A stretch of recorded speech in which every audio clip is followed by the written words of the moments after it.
Hello and welcome to Sovereign RPG. I am Sovereign and today we're going to be talking about MMOs and which MMOs are the best to play if you're a single player. If you have no friends or you're new to MMOs and you want to get your feet wet and you just want to get in and have a good experience with other people being around you so you can see people having their stories being told individually outside of just being able to talk to them. There are some games with really good single player storylines. There are games that do not require much group content, and with the time we have up until the 28th of September when New World launches, which I'll be doing a lot of content on, so make sure to like and sub if you are looking forward to that MMO once it releases. We do have about a month's worth of time to pass some time. Now these are going to be some free MMOs. There are a couple of buy to play MMOs in this list. They all have something in common. They were all able to be played solo. Now I know that's kind of counterproductive to what MMOs actually are, massively multiplayer online role-playing games, but some of us just like to have a sit through, even though we just like to have the idea that there are other people in the world doing things that you maybe might not be doing. So let's get straight into the list of the best solo MMOs currently available for your antisocial fix. Now these are in no particular order, but first up, and one of my favorite MMOs to be able to just sit down, relax, not have to talk to anyone, play through it. But if something does come up that does require a group, you can quite easily find a group. It is free to play with a little bit of a system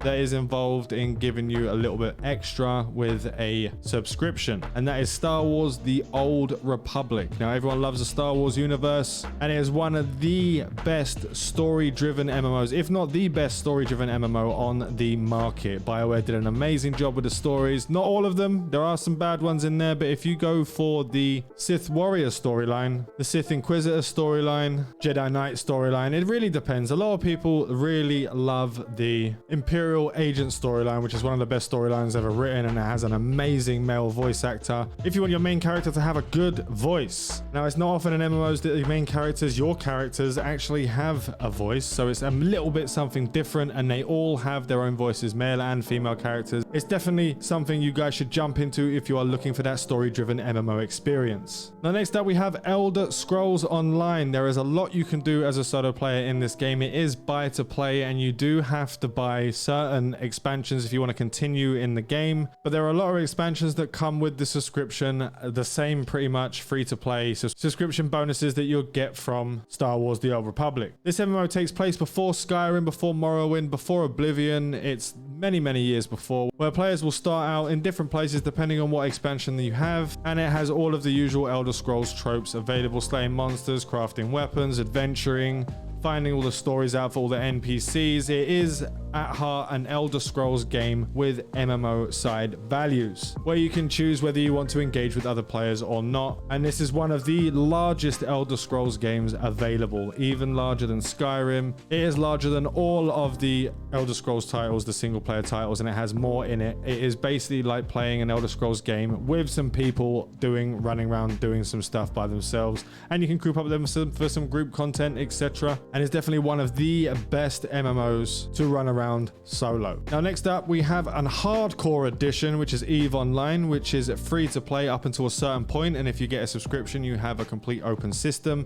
Now if you don't have a lot of time to play a game, this can sort of hold you back a bit. Your skills aren't leveled through actually doing stuff, it's leveled through time. So you go in there and you'll fill a whole entire board up with skills that you want to learn, and then even when you're offline, the time will tick over and it will learn those skills. You have a limit if you're on a free to play of 24 hours, and you can do 365 days or 50 skills if you are paying the subscription. EVE Online has a vast history of calculated game plotting, taking down other players when you're not busy thinking up a way to achieve space domination. There's mining and collecting of resources. There's a lot of crafting involved in EVE Online. Everything on the market is actually player made. So if you are more into the crafting side of MMOs, running around doing that sort of thing as a solo player, then this is definitely a game for you if you enjoy space MMO. It is definitely the best one on the market. Now next up there is Secret World Legends. If you're interested in a more action oriented MMO, then Secret World Legends might be for you. It's myths and legends, mostly evil stuff, to the modern world, posing the question, what would the world look like if the fictional horrors around are real, like your werewolves, your vampires, etc, etc. There's zombies, cults, ghosts, demon. It's a supernatural based MMO, and if that's something that interests you, it's a bit of a weird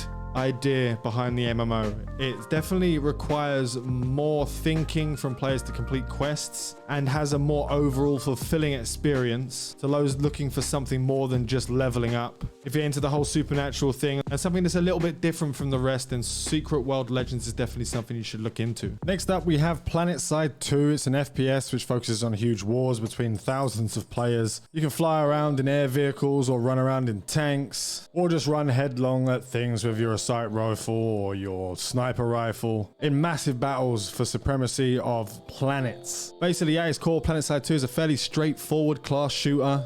Just about capturing or holding bases, and some people might not see it as an MMO, but there's definitely a hell of a lot of players that do get involved, and I've seen much worse MMOs out there that have been labeled MMO that for far less people than Planetside 2 has. It's still going massively strong, even though it's been out for a hell of a long time. It is free to play, but it does have microtransactions if that's something that you don't like. If you are into first-person shooters, this is definitely something that you should look into. There is a massive thrill when you can go behind enemy lines and capture points that your team need to go forward, taking out teams from behind. And if you do feel like jumping into a group of other people and doing some other stuff, there is definitely a bonus to organized squads. You don't have to always completely play this solo, but it is at heart a solo game. Next up, we have Runescape. It is possible to play Runescape solo without Iron Man mode. It adds a distinct challenge to the game to where permadeath is an actual feature of Iron Man mode and you can't trade with other players. And if it's something you want to run around and do solo, it is definitely more hardcore than most other games on the market, because once you actually die, the account becomes pretty much unusable. It's definitely not something that you want to go into if you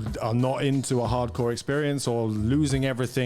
It's definitely something to look for if you are interested in a shorter game experience than you'd get normally out of an MMO. It makes it basically a single player game. Next up is Lord of the Rings Online. You can unlock all of the main story content alone, but the game also enables solo play through many of its class options. No matter which MMO someone is attempting to play alone, character build and class are key in determining survivability. You've got several classes like the Captain, the Champion, Guardian, Warden, and Hunter are all solid choices for solo builds and running around solo. They have many various solo friendly features, self-healing and buffing, high defense, and various different approaches to combat. The only issue you'd have if you're playing this game solo, when you get to the end game, a lot of the end game content should be done in groups, and it's definitely going to be something that you're not going to be able to do solo. But the experience getting to end game is definitely a viable solo experience. And then we have Final Fantasy XIV, who actually prides itself on casual play. Now, personally for me, I didn't enjoy the base game. I didn't enjoy the storyline, how slow paced it was, how everything was going through very slowly.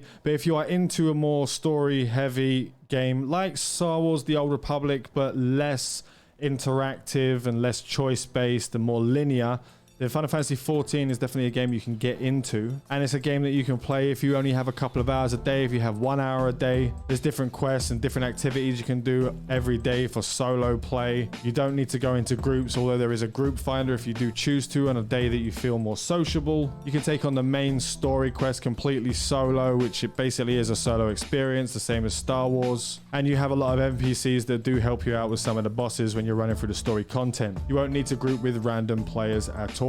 And lastly, we have Neverwinter. Now, it is one of the best MMOs if you love the world and lore from Dungeons and Dragons. Running around in taverns, fighting mythical creatures, taking down barbarians in a massive world teeming with so many quests. It has a load of free expansions, never really leaving players without things to do and new places to explore. It is quite a linear MMO, so it's not massively open world like some of the other games in this actual list, but it is perfect for guys who just run around as a lone wolf looking to adventure into a story free from shackles and other burdens like companions and talking to actual humans in real life. And that's all we have for my list on the best solo MMOs that are currently out available. There are some other ones, but I'm not a massive fan of Guild Wars 2, so I wouldn't personally recommend that, even though a lot of people do really enjoy the game and it does have a good solo experience. I personally didn't like the game. If there are any that I missed, let me know down below and see what your favorite MMO is to play as a single player, as a solo lone wolf running around in an MMO world. Make sure to like and subscribe for all of your RPG content. I want to thank you all for watching. Fly safe and avoid local chat scams.